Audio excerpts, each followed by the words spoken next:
And whenever you're ready, Sarah. Okay. So good morning, good morning, good morning. Happy Sunday, happy day after the equinox. So yesterday was the spring equinox. And so the day, right, the equinox means that we have a equal amount of light and dark, right? That's what it means, is that the actual periods of daylight and darkness are equal to each other. And it's such an interesting metaphorical place for us as yogis to contemplate that, because that equality or equanimity, as we often refer to it as an inner state, is something that we're always looking for.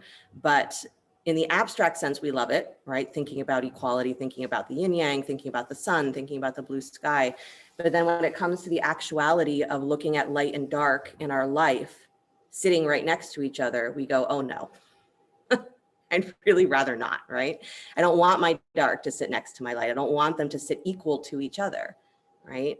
So our challenge as yogis is to look at being able to see the world and see our own events of our lives in a way where what we consider to be the dark is not so separate from the light, right? That they're connected to each other, and that there's a way for us to see both sitting next to each other as wholeness, right? That your dark brings you back to your light, and your light makes a reference to what is the dark that doesn't pull anything away from you. You don't lose anything by having those dark moments in your life. You actually gain a greater perspective, right?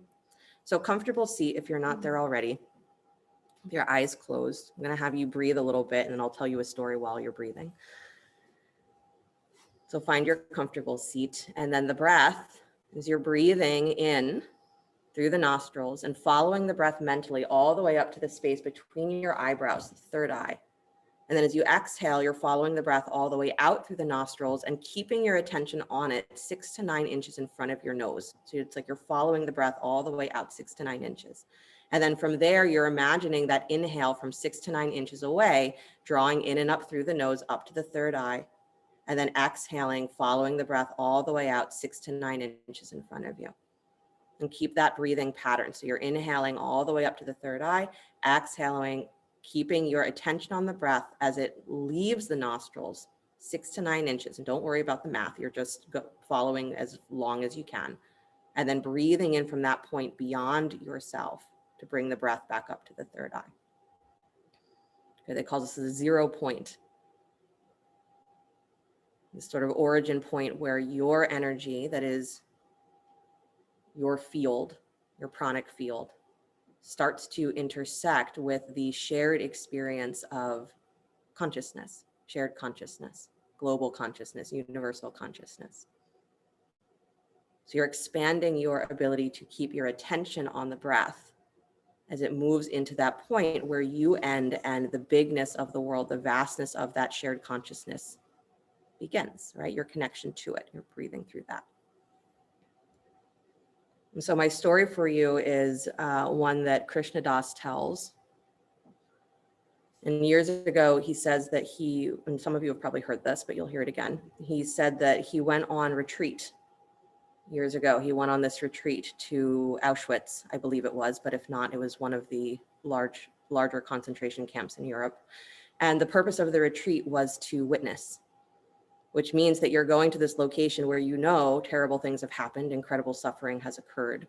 And the point was not to get caught up in the story of it, not to get caught up in the events or the people or the names or the faces or any of that, but to be in the presence of that place and be a witness, complete witness. And he said that it was really incredibly difficult to do because emotionally we attach on that very personal level to what happens. And so he said that there was a day that he was there, and during this retreat that he was taking a walk by himself. And it was a beautiful day.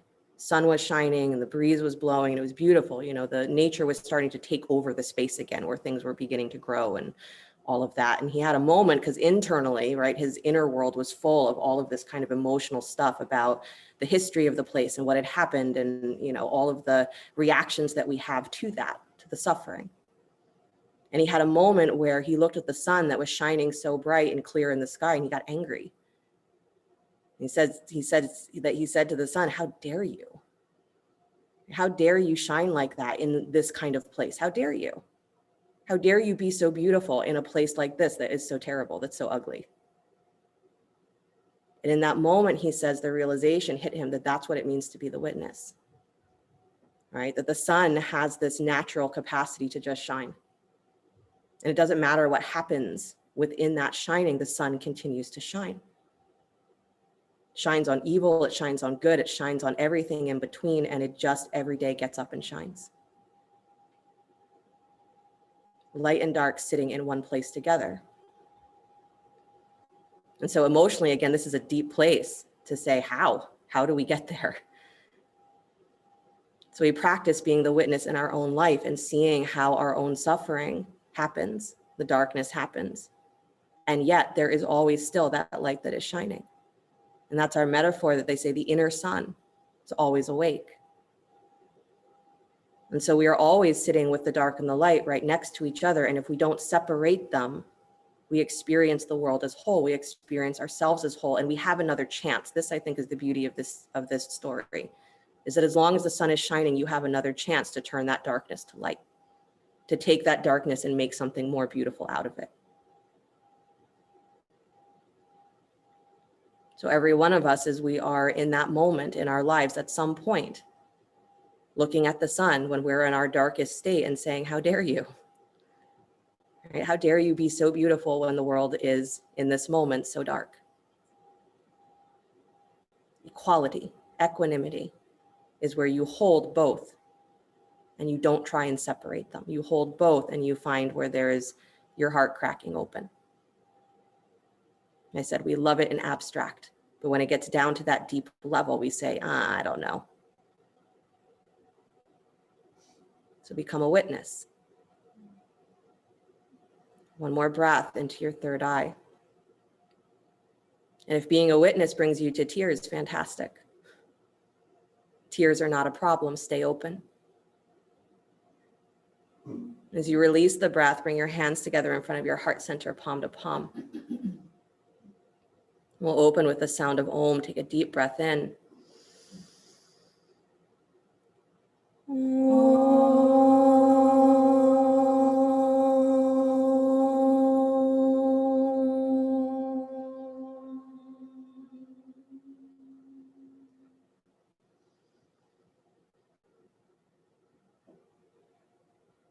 And let the eyes float open.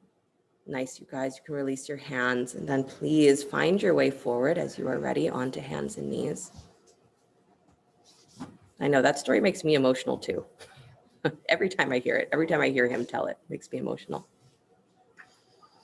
Good. Start to do a little bit of gentle cat and cow. So I want you to really focus here first on just finding your tabletop position, drawing the low belly in, drawing your low rib cage in, so you have this feeling of support for the lower spine. Good. And then from there, imagine that center point of your back getting just a little tug in both directions. So as you inhale, it's a little micro movement of lifting your sternum and lifting your tail. So just a little tiny movement. And then as you exhale, it's a little tiny movement towards a rounded back. So your navel pulls up, the back of your rib cage rounds up. Good. Keep it little and then draw it long again. Come through that neutral spine. Don't lose the engagement of your belly as you lift the chest and you lift your tail. And then exhale again, rounding into the back, pulling from the rib cage, staying really small in your movement. So it's not even a full cat and cow the way you would usually do it. It's a little finding the feeling of your spine, just getting that kind of massage of inhaling up, lengthening, and exhaling, rounding into the back. So you're warming up those muscles of the lower spine, because this is what happens when stuff gets tight, is it gets so restricted. And then we say, I just have to stretch really aggressively. And the muscles aren't ready to do it. Good. Start to make your movements a little bit larger or a little bit more exaggerated. So as you inhale, maybe you take the back bend into a little bit of a deeper place. And as you exhale, maybe you take the rounding into more of a pulling up through your low abdominals. Good. And again, move at the pace that makes sense for where your back is today. So this is important for lower back stuff, is don't rush it. Because when we rush trying to get something to open, what we end up doing is causing ourselves more pain. So don't rush, right? And if your lower back is not bothering you today, then go ahead and move into a full range of your cat and cow, but it'll still be of benefit to keep that feeling of drawing up through the low belly. Good. So that as you are moving into the back bend, you're not collapsing your spine. Good. Nice, you guys. Good. Couple more breaths like that. And then start to bring your movements back to stillness again. So you're finding that neutral spine. Do a little wagging of your tail. So swishing the hips from side to side. You can move the shoulders from side to side. So every time you swish your hips, you look towards the hips over the shoulder. Good. Nice. Then come back to stillness again, back to the neutral spine. Take your right leg back behind you, toes tucked, and then step that foot over the left ankle towards the bottom left-hand corner of your mat, toes tucked on the floor. And then again, look over your left shoulder. So you're looking towards that left heel. And again, low belly draws in. Feel the top of that right thigh lifting away from the floor. So as it lifts and you twist, right, looking over the shoulder as you're stretching through the right side body.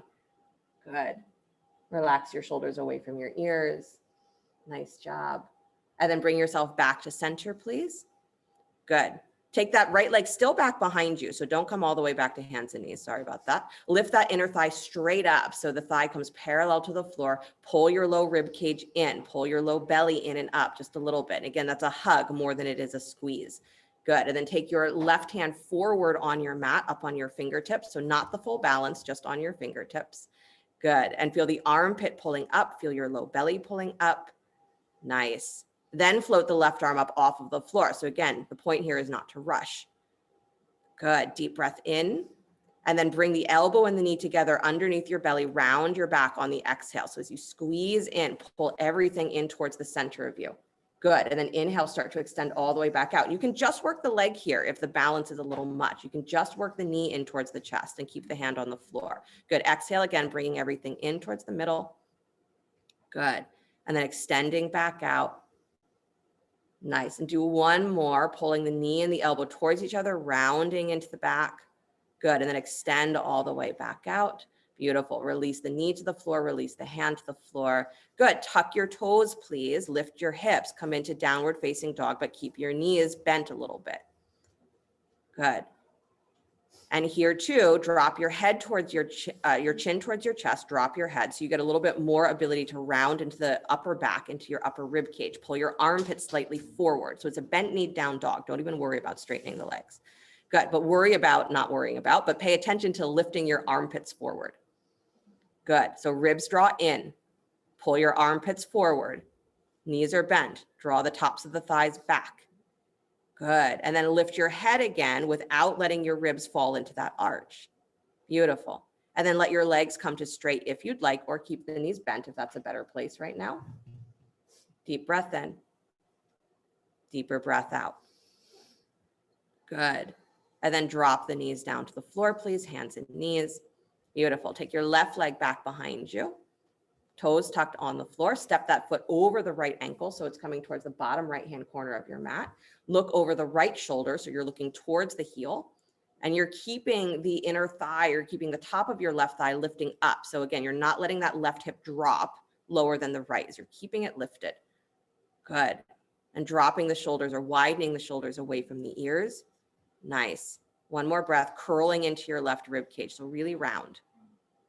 Awesome. And then bring yourself back to center, please. Left leg comes in line with your hip, still extended. Good. Lift that leg up off the floor. Toes are pointing down. So again, you're looking for this levelness of your pelvis, that your pelvic bones are facing the floor. Walk your right hand forward up on your fingertips, but don't go straight for the balance, right?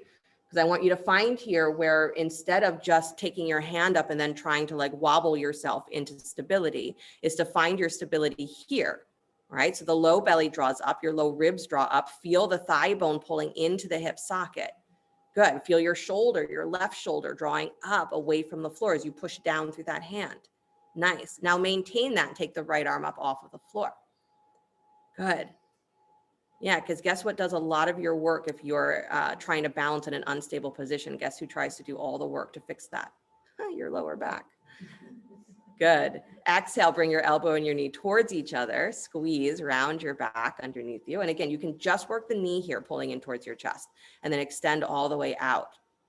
Again, that's if the balance is not working today. And then again, exhale, pull everything in, elbow to knee, round your back. Good. And then extend all the way back out. Nice. Maintaining your stability. One more time. Exhale, pull everything in. Good. And then extend all the way back out. Beautiful. And then release the hand, release the knee down to the floor. Good. Plant the hands, tuck your toes, come back to downward facing dog with bent knees. Good. So with the knees bent in down dog, so you're not focusing on trying to stretch the legs to straight, pull the armpits forward more. So it's almost like you're rounding into your upper back. You're puffing the middle rib cage nice and big on your back. Good. And then you're pulling your thighs back in space, a little drawing in of the navel. And now lift the head just so that your ears are in line with your upper arm, no further than that. Good. And start to take the legs to straight by drawing your low belly in and pressing the thighs back. And tail goes even higher towards the sky. So feel that pulling up through your pelvis. Good. Deep breath in. Exhale out through your heels and out through your hands. Good. One more time like that. Inhale, feel the breath go all the way up to the apex of your tailbone. Pull up. And then as you exhale, exhale out through your hands and through your feet. Good. And you're like, that doesn't make any sense. That's okay. Do it anyway. Step your right foot forward between the hands, please. Good. Take both hands inside the front foot. Walk to your left until you come to the center of your mat. Turn your toes so they parallel the short edges of your mat. So you're coming to Prasarita Padottanasana, wide-legged forward fold. Good. So your feet should be parallel to the short edges of your mat. Your feet are wider than your hips. Good. Give a little squeeze of the legs so that, again, you have this sensation of connecting the thighs up into the pelvis. Beautiful. And then again, fingertips on the floor, walk yourself slightly forward. So the hands come slightly forward, almost like you're coming into a wide-legged down dog. You can be up on fingertips or hands flat, but then round your back. So press into your fingertips and pull up through that middle rib cage again. Good. Nice, you guys. And then keep that fullness in your back and then lift your chest forward just a little bit more. Yeah, not necessarily your head tilting forward, but your chest lifts. There you go. And then exhale, walk your hands back towards your feet. Good. Keep the squeeze of the legs. Nice job. Beautiful, you guys. Start to walk your hands back to the top of your mat. Turn your right toes forward. Keep your left heel flat. So keep the left foot exactly as it is. Good. Right knee bends. So your knee comes over the ankle. So your legs are in warrior two, but your hands are on the floor. Good. And then you're pressing that right shoulder up against your right knee or your right forearm up against your right shin and take your left arm up to the sky. Good. Again, you can use a block underneath the hand here if that makes more sense. Nice. So Nancy, take the arm inside the knee. There you go. Same thing, Perry, bring the arm inside. Yeah. So suddenly with the hand inside the knee, you have a lot more space to pull up through your left rib cage. Good. Draw your throat back. Nice, Meredith. Good, Anju. Good, Sue. Beautiful. Release that hand back down to the floor, please. Beautiful. Spin your back heel up. Drop the back knee down to the floor. Good. And then walk your hands to the upper left-hand corner of your mat, up on your fingertips. Separate your hands a little wider. Good. And do a little bit of, again, that micro cat-cow of your spine. Good. So don't look for how big can I make the movement. Pay attention that can you move the movement from your abdominals? Because if your abdominals are really helping to support the action of your spine, is it relieves pressure on the lower back instead of creates more. Good.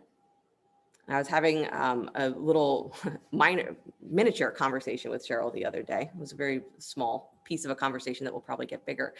But we were talking about the concept that, you know, our adaptation in the world in the last year or so has been really trying to figure out how to do as good as we were doing before in a world that is more difficult, right? Like jumping through more hoops, but our expectations are still like try to maintain what you could do before. So instead of making our lives easier on ourselves, in many ways, we've just made our expectations more complicated, made it harder. So how do we get back to a place as teachers and as human beings to start making the world easier on ourselves again? Easier than it was even before we started the whole pandemic thing. How do we do that? Right? This is our idea as yogis of what equanimity or what light and dark sitting next to each other can do, is that you take those things that are heavy or dark or challenging and say, how do I improve because of this? How do I understand things better because of this? Enhances your wholeness. enhances your capacity to be more than what you were yesterday, to experience more. Good. Slow your movements down, please. Walk yourself back in. Nice. Bring your left hip back in or in line with your left knee. Take the right leg forward to straight. Come up on the heel. Ardha Hanumanasana. Use blocks underneath the hands if you need. Good. Maybe even if you don't technically need them, put blocks under the hands. Make the world easier on yourself. Good. Okay. Yeah, and just notice the difference, right? What it feels like to go into a pose that's already challenging, right? Ardha Hanumanasana is not a comfortable position, I think, for just about anybody. Make it easier on yourself.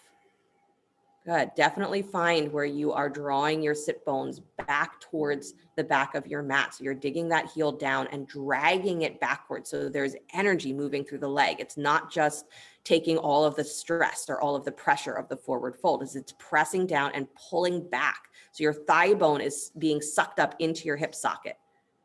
Good. And then you can extend your spine forward. Nice. Good, you guys. Take one more breath. And again, if you are beyond a half Hanuman here, and some of you are, just be aware that having your hips in front of that back knee is creating a little bit more strain for the lower back. So maybe consider scooting your butt back a little bit more until you have a neutral alignment on your supporting knee. Good. One more breath here, you guys. Give yourself time where the lower back can actually feel like it can release. Good. Walk your hands back in, please. Drag that right heel back, come back to a lunge, lift the back knee up. Yep. Good. Squeeze the feet towards each other. Inhale, both arms to the sky. Not Anjaneyasana, high lunge, sorry. Back knee is off the floor. It's a high lunge. Good. And then bend your back knee a lot, please. So it's almost as bent as your front knee, and squeeze your thigh forward. Move your hips back in space. So it's like both knees are at 90-degree angles. Good. Really pull that left thigh forward so you get that squeeze. Awesome. Take your arms out wide. Cactus arms. Keep the legs where they are. I know you don't want to. Twist to your right towards the front leg. As you twist, push your left hip wider to the left. It's going to start to drop. So lift it up. Hike that left hip higher and push it wide. Good. Now straighten the back thigh. Good. Stretch the arms out wide to straight. So you're still in the twist, but now the arms are straight. Beautiful. And then take your left forearm onto your front thigh. Take your right arm over your ear. Nice. Pressing the forearm into the front thigh. Keep the back thigh lifting up from the top of your thigh. Back thigh pulls up towards the sky. Good. And try and round into your rib cage. So you're actually pushing your sacrum up towards the sky more. Nice, Dana. Really good, Ralph. Good, Michelle. Awesome, awesome. Unwind, please, you guys. Bring the hands back down to the floor. Step back to downward facing dog. I'm moving slow because I'm being mindful of your backs, and moving slow is always harder. I know. It's really, blame the people who wanted lower back stuff.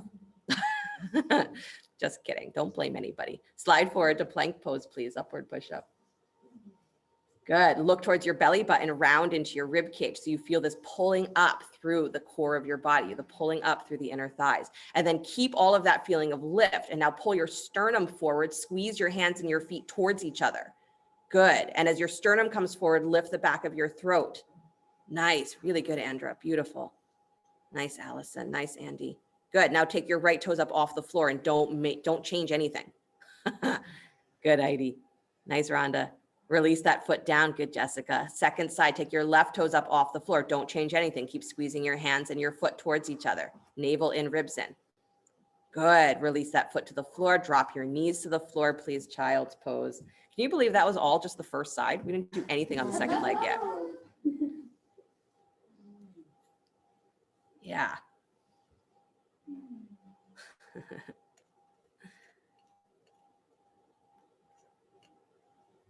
I know.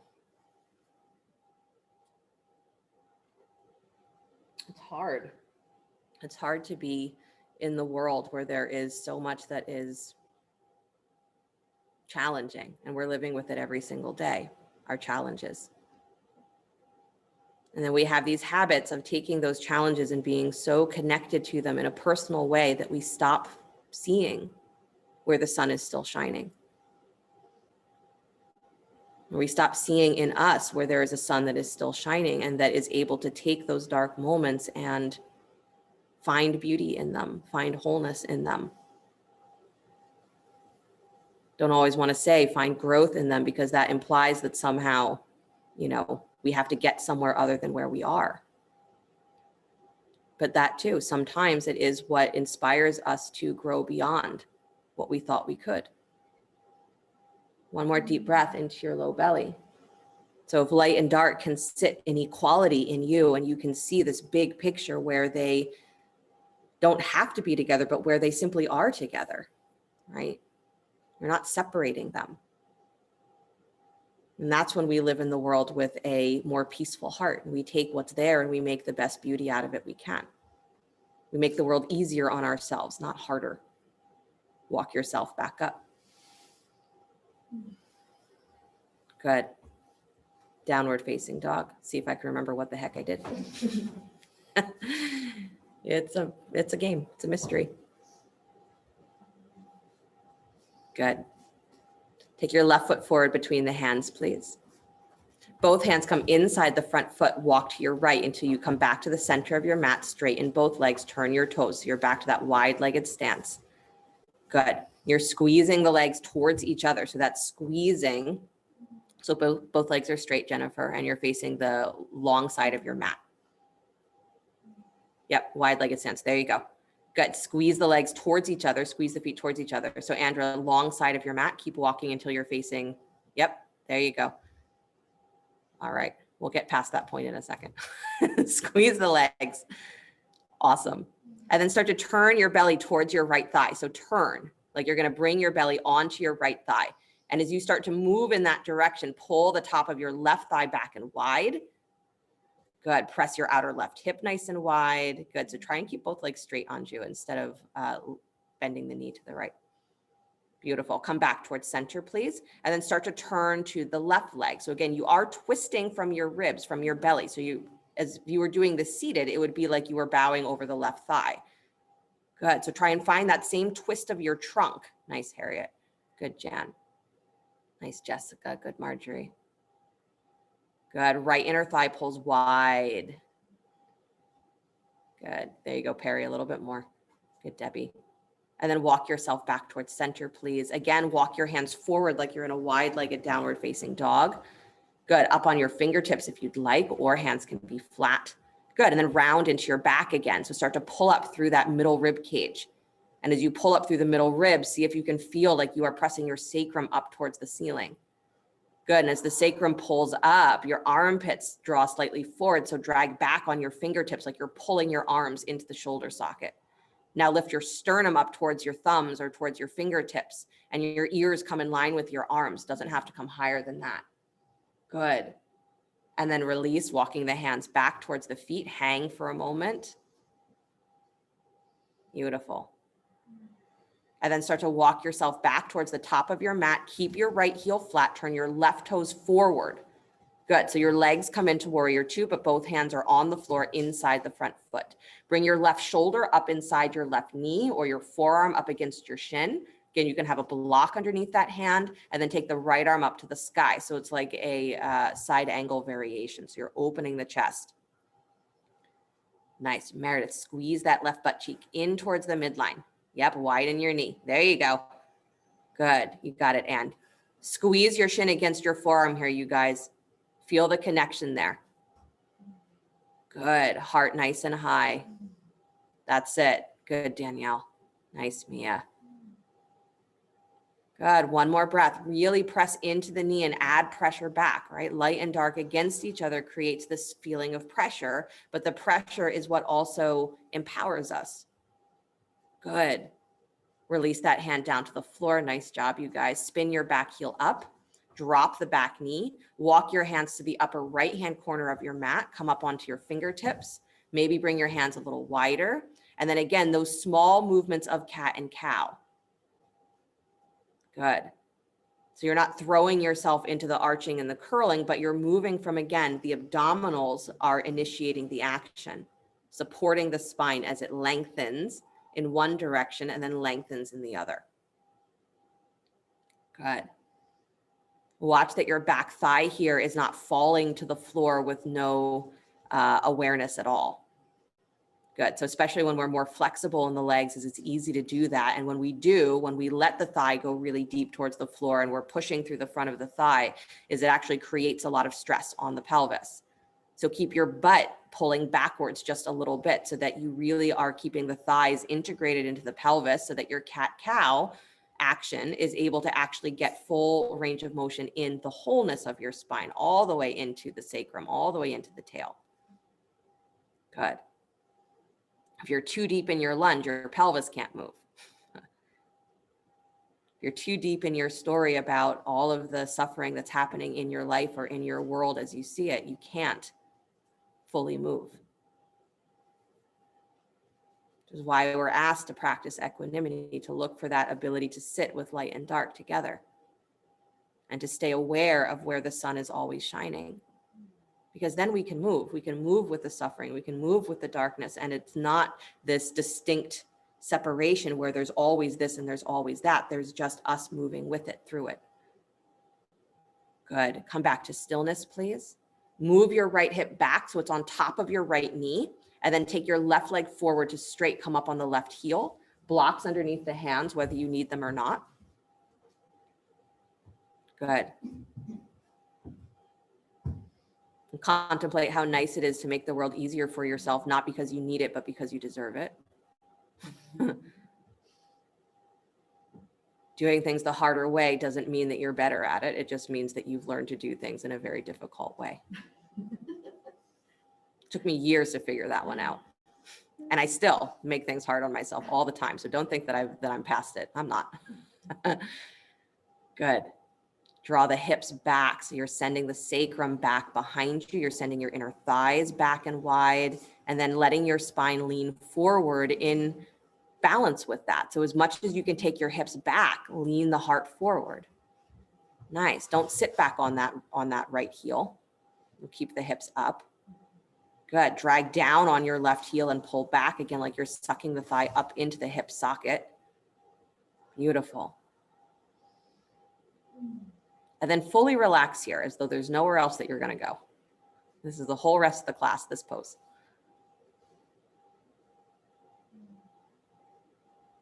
Those favorite things that early on when I was practicing yoga, I can't even remember which teacher it was who would say it. It would say, imagine that you're doing this pose for an hour. How would you do it differently? What would you let go of? Where would you stop trying to achieve something and say, I just need to endure, or I just need to sustain? This is equanimity. I'm not trying to achieve anything. I'm not trying to change anything in this moment, but can I just really perceive what's here? And can I sit with it as whole? Preserve, sustain, and then I can move. Good. Last breath so that you're really excited and happy about living in this pose. And if you didn't quite get there, that's okay. Bring the heel back and in, please. You might wish for this pose when you get into the next one. Who knows? Take that left foot back to flat, lift the back knee up. So you're coming into lunge. Squeeze the feet towards each other and then take both arms up to the sky. So a high lunge, back knee off the floor if you can. Heel lifted if you can. Nice. And then bend your back knee a lot. So as much as the front knee is bent, and squeeze that thigh forward. So it's going to feel like your hips are moving backwards, like your ribs are moving backwards in space. So it's not a back bend, but everything's moving backwards as that thigh pulls forward. Good. Squeeze, squeeze, squeeze the feet towards each other. Take your arms out wide, cactus arms. Again, get into that state of mind where you're not clenching your jaw to try and make your legs work harder. Good. Twist to your left, please, towards that front thigh. Keep both knees bent. Keep squeezing them towards each other. Really good. Diana, help us up, help us up. Yeah, nice, Lena.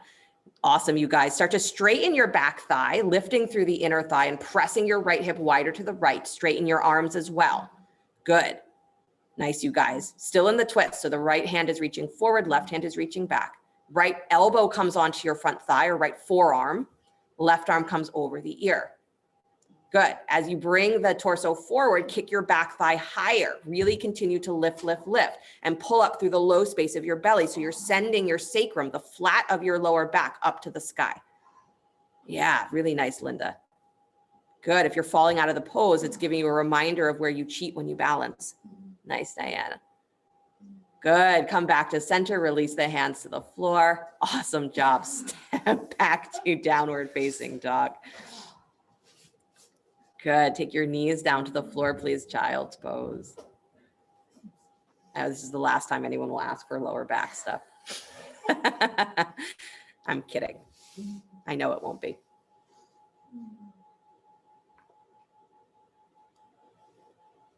Good. Find your breath at your lower spine.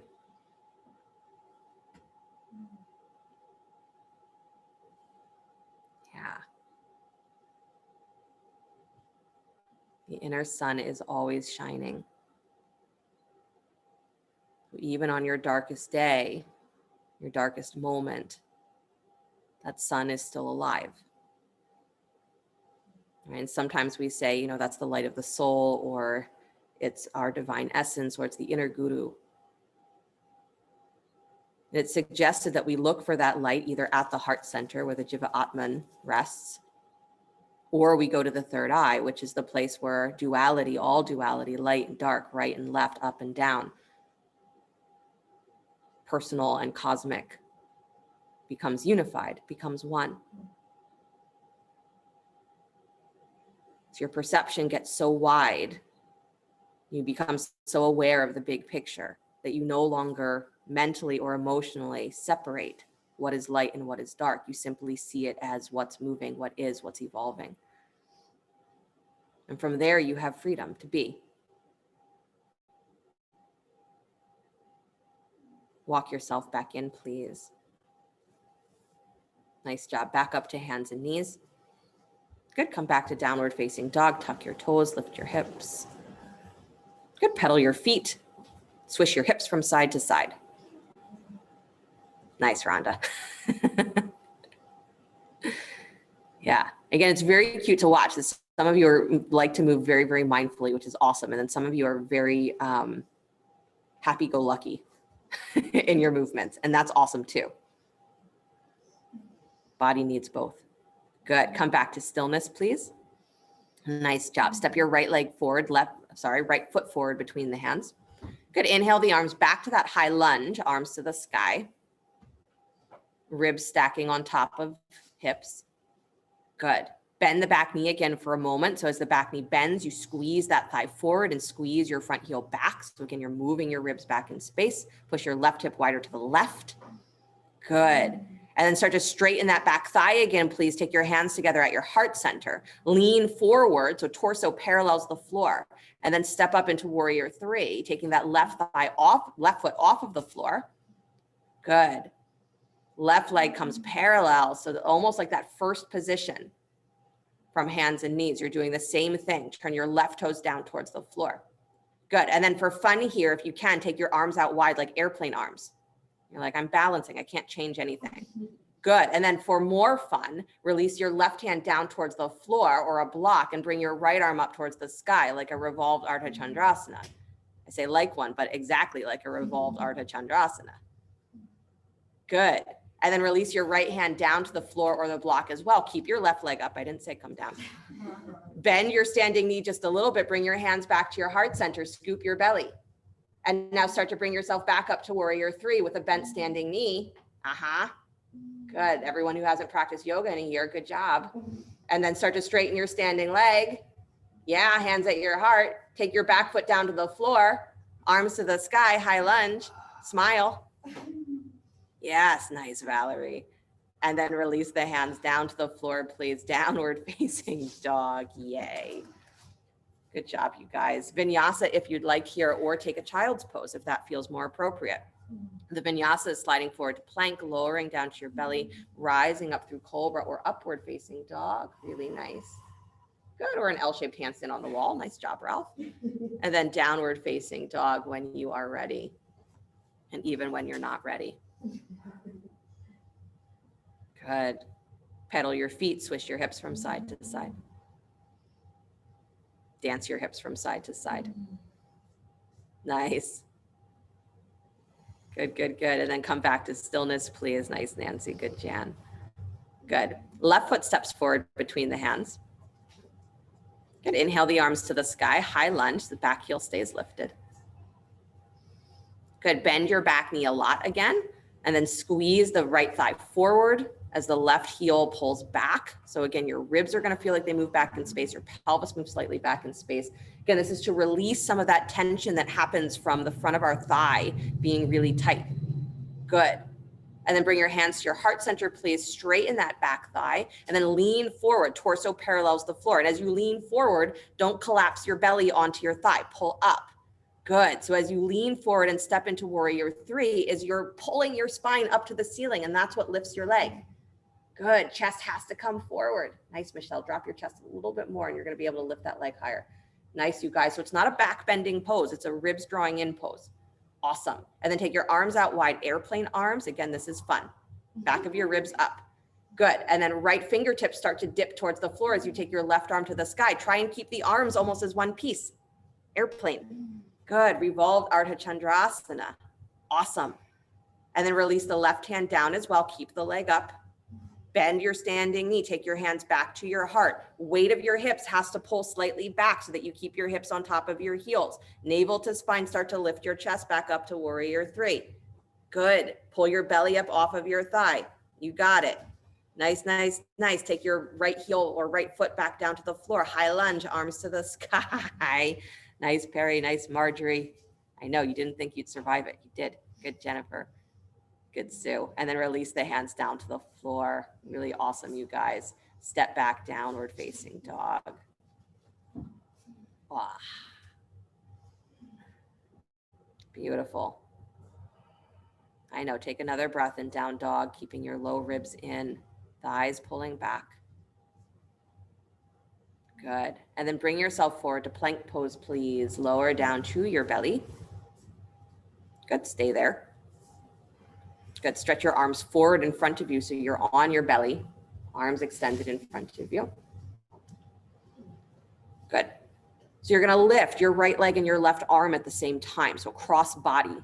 Good. So right leg and left arm lift up on an inhale and then release them back down. And then do the left leg and the right arm lift up and release. Good. And then do the right leg and the left arm again and release. And then right arm and left leg and release. So alternating, continue like that. Inhale and cross body, leg and arm.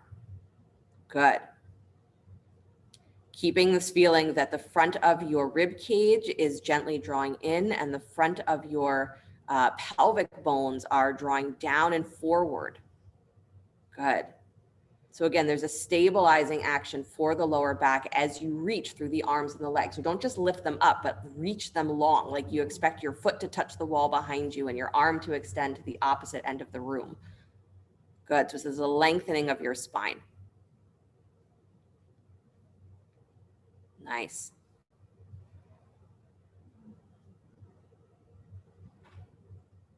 Good. It's a good variation, Danielle. Couple more times.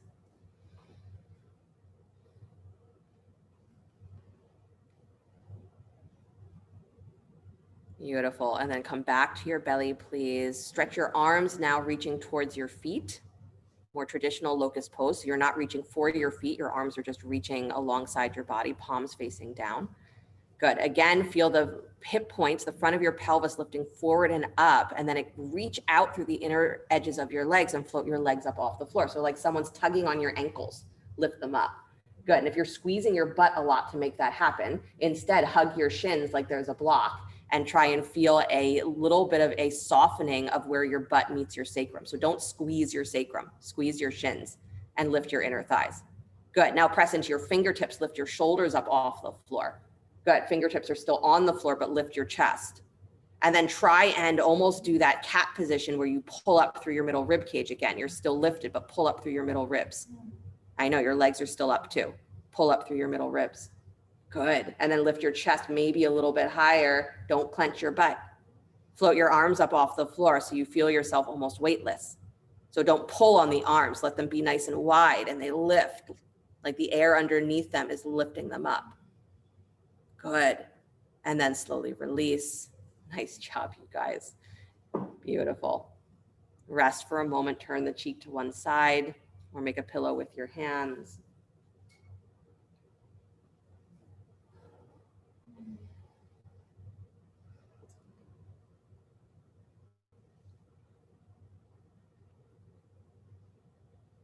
The concept of equanimity, equality, peace. The goals of yoga, the things that we are always striving for. And the challenge with them is that to really get to a place where we feel like they're ours, is that they're all inclusive. It's just like that sun, that you can't dissect your life and say, well, this fits into my peace, but this doesn't. This fits into my equanimity, but this doesn't. As long as we're doing that, we're going to be pulled out of that state over and over and over again. So the ability to be the witness, to be able to hold light and dark sitting next to each other without forcing them to be separate, but to see how they interconnect, because that's the goal of the yogi, is to be able to do that. Turn your cheek to the other side, please.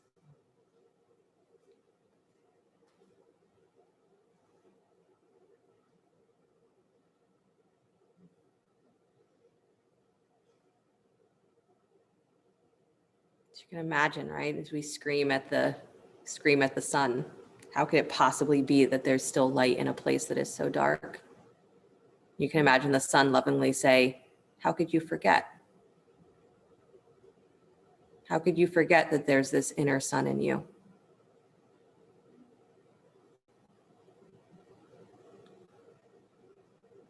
How could you treat yourself as though you are not this brilliant spark of the divine? Why would you do that? Why would you let this event or this moment or this thing that happened tear that away from you?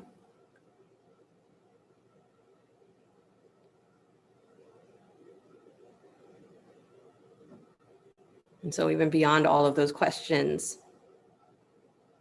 light and dark, is just the feeling of remembrance.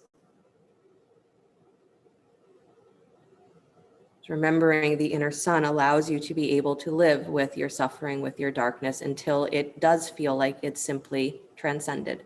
Not that it disappears, but you see it as a much bigger picture.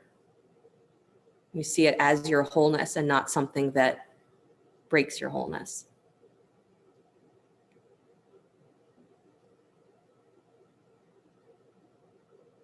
And there is the personal aspect of this, right? Your own suffering, whatever has happened in your life. Don't ignore it. But can you place it within a context where your inner sun is also always shining? So that even your darkness becomes something that empowers you. Forehead to the floor, please. Good. Press yourself back up to hands and knees. Good. Take your right thigh or your right knee in front of your left knee. Yep. And then separate your feet. So the right knee comes in front of the left. Separate your feet, and then you're walking your hips back to sit between your heels. So Gomukhasana legs. Good. Again, if that doesn't make a whole lot of sense, the way that I just said is you can sit on your butt and cross your right thigh on top of your left. And if stacking the knees here doesn't work, even with props underneath your seat, you can sit cross-legged with the right shin in front of the left, feet flexed. Good. Nice, you guys. Make sure that the feet are awake. Try and see that the right and left side of your pelvis are in line with each other. So what often happens is the hip that's on top hikes really high, and we end up kind of sitting tilted on our pelvis. So do your best, even if it means you need props, to let that right butt cheek, since that's the leg that's on top, let that right butt cheek drop down. Good. Nice, you guys. And then start to walk your left hand out beyond your left hip, out on the floor. Take your right arm over the ear, side body stretch. So you're walking the left hand out, right arm comes over the ear. And as you lean onto that left hand, continue to lengthen that right side body so your right butt cheek is still reaching down to the floor. Good. And if it feels very particularly sticky and like, stay there and breathe really wide. Don't move away from that. Good. Yes, you're not leaning back here. You're going straight out in line with the pelvis. It's a side body stretch. Beautiful. Keep your right butt cheek reaching for the floor. Keep your feet flexed. Nice. Walk yourself all the way back up, please. Take your side stretch to the other side. Right hand reaches out and beyond the right hip. Take the left arm over the ear.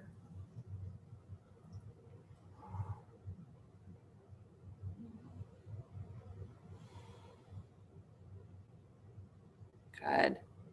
And again, letting yourself drop into that right hand, maybe letting the right elbow bend a little bit so that you really create opportunity for the left side body to expand. And then the left butt cheek here is pressing down towards the floor, down towards your prop. Nice. And then bring yourself all the way back up to center. Awesome, you guys. Unwind your legs. Take your legs out in front of you. Give them a little shake if you'd like. Good. And then inhale the arms up to the sky, legs in front of you. Good. And then start to bow forward, bringing the hands towards the feet, any amount. And then find where you can grab hold of something, your ankles, your shins, some part of your body. Flex your feet, dig your heels down and bend your knees. Yep. Drag your heels back so your knees pop up. Good. And you're still holding the legs. And as your knees stay bent, now I want you to press backwards through your seat, through your sit bones. Keep the knees bent, but scoot back through your seat. Good. And keep dragging those heels down and back. Keep the knees slightly bent and push back through your butt.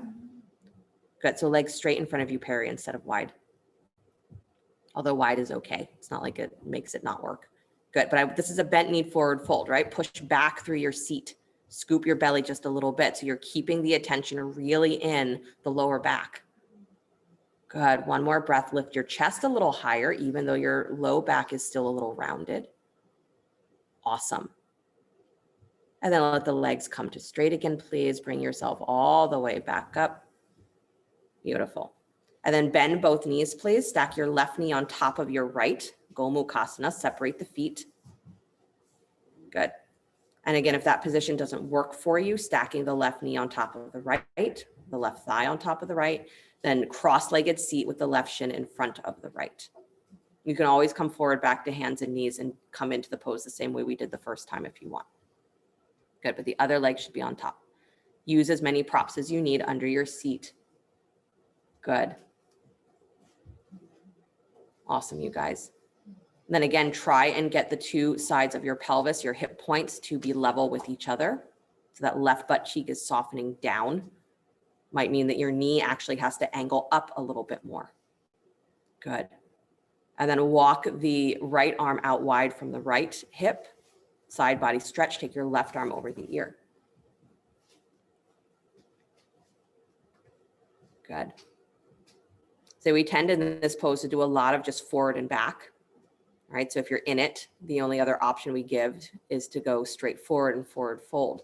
But there's so much sort of tension that gets held in our side body, the side of our pelvis, the side of our hips, the side of our trunk.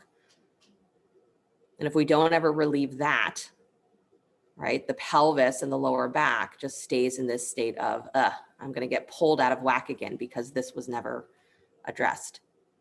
So side to side body stuff is huge. Left butt cheek reaches for the floor. Good, nice, Anne. Good, Mia. Beautiful. Let yourself drop into that right forearm a little bit more. Nice. And then come all the way back up and out. Good job. Good. Go to the other side, reaching the left hand out and down, nice and wide, reaching the right arm over the ear. Nice, Rhonda. Good, Diane. Nice, Heidi.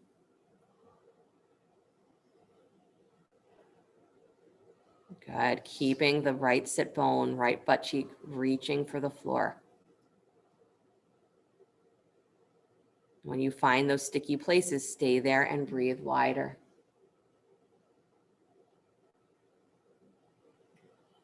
Good.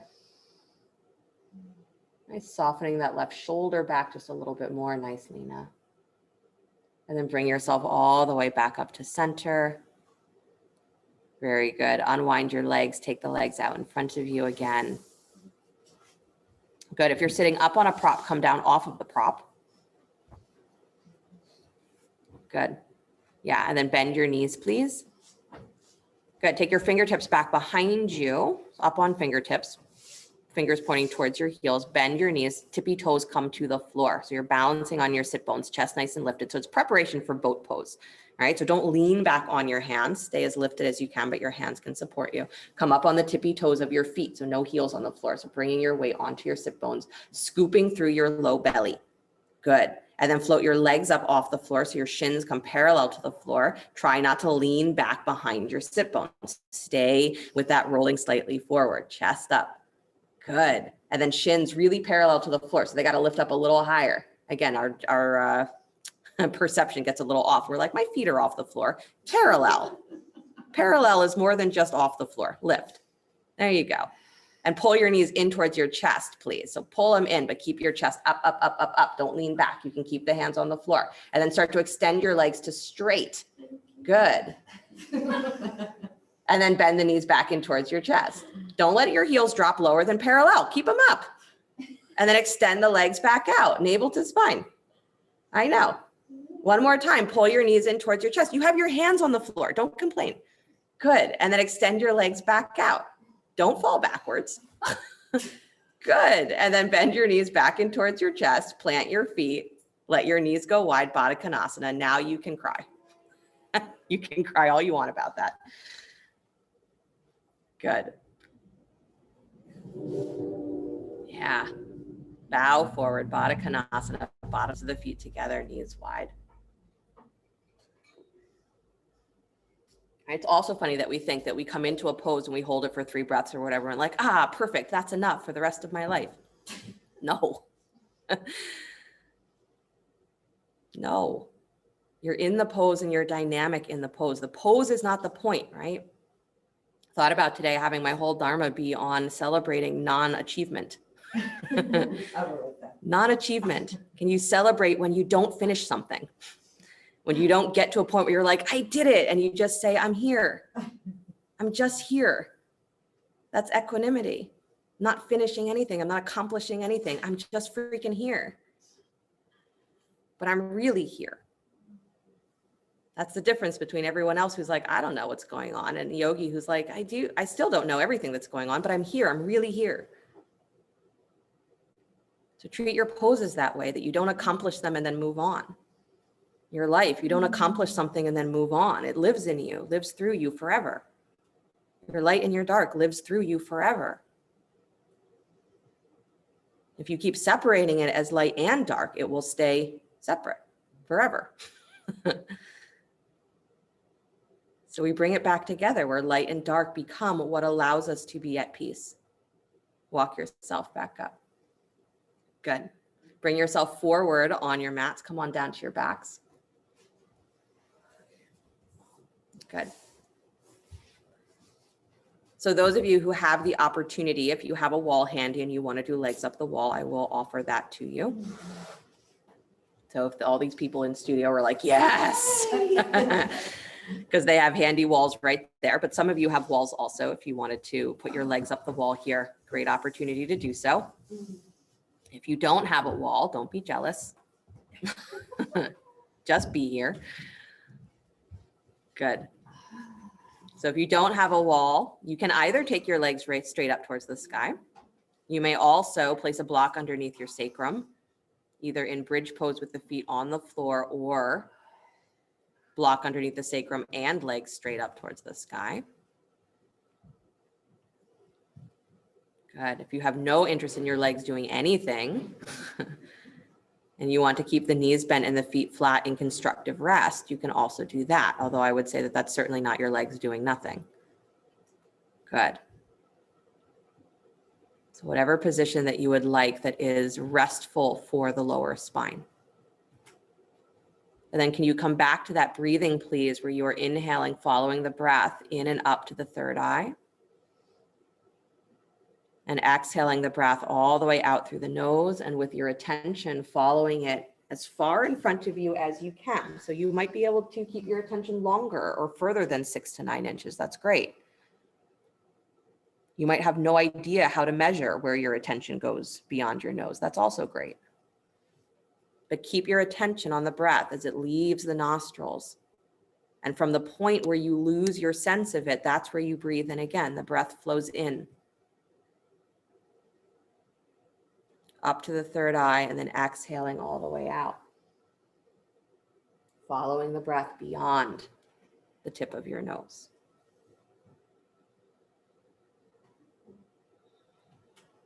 A gentle stimulation of that Ajna chakra, the third eye, just so that we can see clearly. It's really what it is. It's not about being able to twist whatever's happened in your life and try and make it look like it's something different than how you experienced it. But it's the ability to see things in a complete way. And to reconcile where something that is dark and something that is light can sit right next to each other. Or something that is painful and something that is joyful can be wrapped up together. One does not negate the other.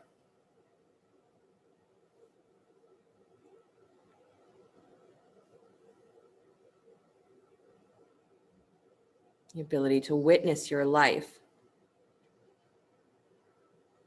not only through your personal experience of how it felt in the moment, but be able to witness your life in that big picture of what has been woven. Where are you going? And maybe what the yogis say is that we settle on this awareness that you're not going anywhere. You're just here. You're just here. And here in this moment, there is light and there is dark. And your inner sun is always shining. So the best you can do is don't forget.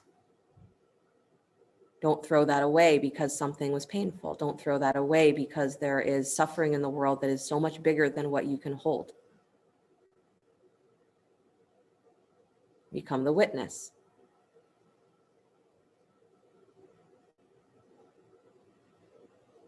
As the witness, you're still able to move.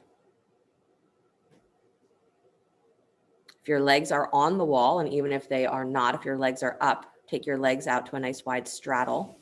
Really nice if you're on the wall because you have something to press into. Good. If you're not on a wall, your legs have to do a little bit more work to be wide.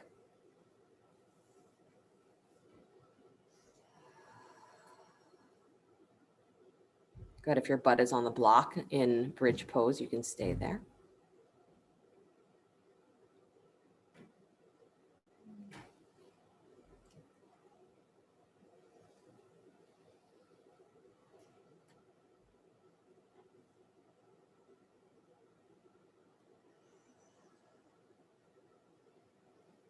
One of our other favorite meditative tools is we talk about the blue sky that has no beginning and no end. And it's the same as that sun metaphor, right? The blue sky that has no beginning and no end includes everything. There's nothing that is left out.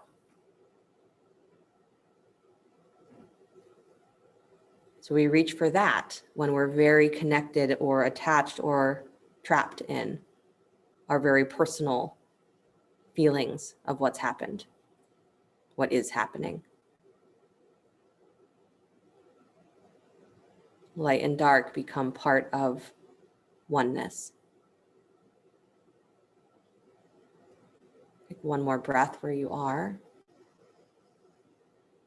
And begin to bring the legs back up together, please. Good. And if you are on the wall, bend your knees, plant your feet on the wall. Elbows bend, fingers up towards the ceiling. So you're coming into a supported shoulder stand on the wall. If you are not on the wall, you may either come into shoulder stand here for just a breath or two, or plant your feet and come into bridge. So either one. So if your feet are on the wall, you're bending your knees, pressing into your feet, lift your hips up off the floor as you push down through your upper arms. You can walk your feet up the wall as much as you need to be able to let your hips come higher in line with your shoulders, and then your hands can come to your lower back. Good. If you don't have a wall, or even if you do and you want to come into full shoulder stand, you're welcome to do that. Or just plant your feet, knees bent, press into the upper arms and lift your hips into bridge. Nice, Anju. Good, Debbie. Nice, Diane. Nice, Perry. Nice, Andra. Good, Valerie. Good, Allison. Good job, everybody in the room.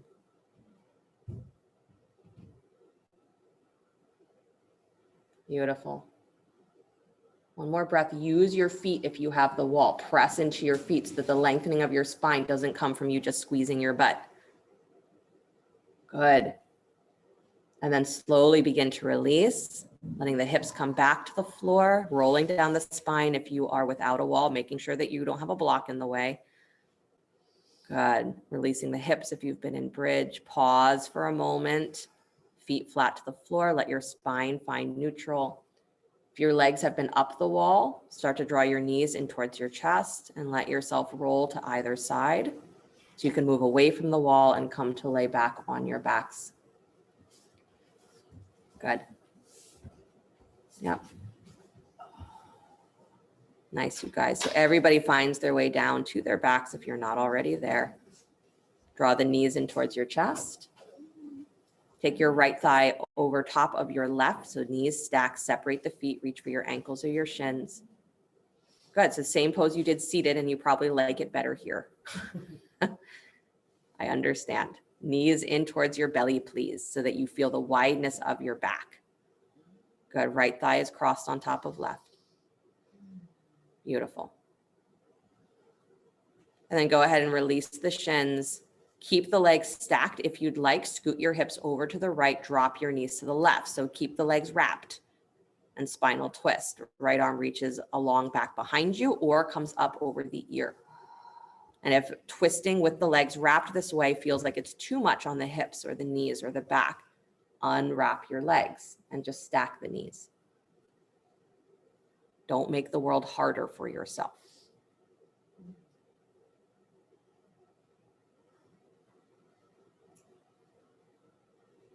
Good. And then slowly unwind the legs, come back to center, please. Navel helps with that. And then take the left knee, left thigh on top of right, separate the feet, reach for your ankles or shins, draw the knees in towards your chest, so a supine, Gomukhasana, lying on your back.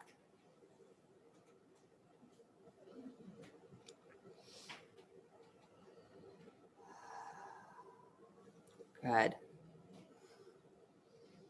And then releasing the feet, scoot your hips over to the left, drop your knees to the right, keeping the legs wrapped if you'd like, or unwinding and stacking the knees on top of each other if the wrap feels like it's a little much.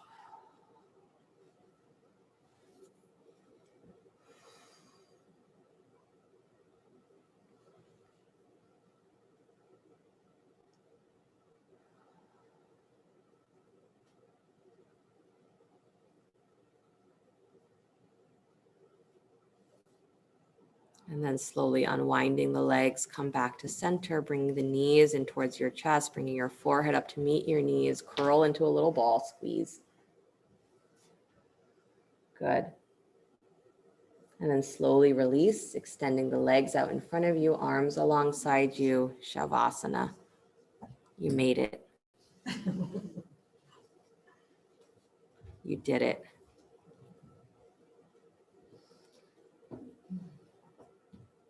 Let yourself fall into your breath. If you like keeping the awareness at the third eye, let it rest there during Shavasana. If you love the image of the blue sky, let the blue sky fill your mind in Shavasana. If you don't know what you like or don't like, then just freaking be here in Shavasana.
Very gently bring your awareness back to the breath. Let your body begin to stretch and move in whatever ways serve it best. Drawing the knees in towards your chest. Roll to the right side. And take a moment there before you begin to push the floor away and come back to an upright seated position.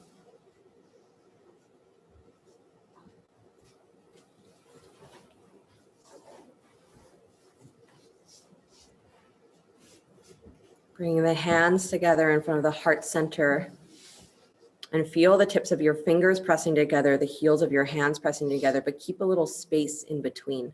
So you're not pushing your hands together flat. There's a little space between your palms.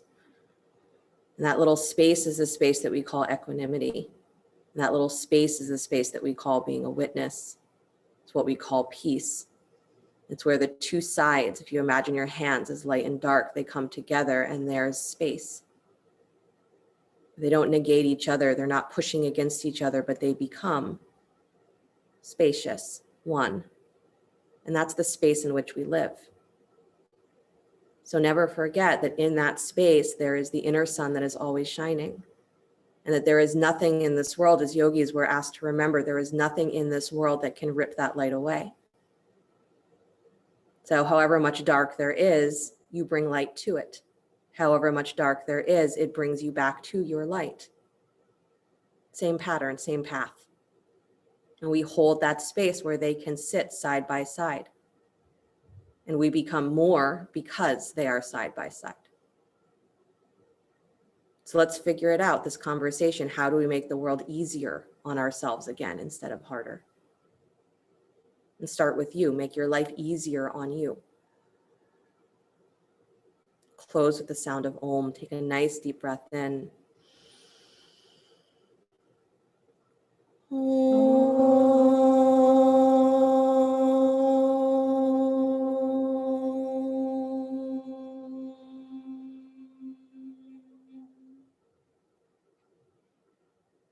Sliding the thumbs up to the space between the eyebrows, reminder of the inner sun, the inner guru that is never darkened, that is always bright, bright, bright. You are always bright, bright, bright. Namaste. Namaste. Thank you guys so much. Good job, everybody online, everybody in the room. Have a beautiful rest of your day. If you want to come back at 12 for Sarah and I's workshop on the pelvis, still time to sign up. And if you want to hang out for meditation and pranayama, we start at 11. So you don't even have to go off. You can just stay right where you are, but feel free to go do what you need to do and come back if you'd like. And we will see you soon. Thank you, Veronica. You're welcome. Thank you. Thanks. You're welcome. You're welcome. Thank you, Veronica. Be nice to your Thank you lower back so much. so that next week you can give me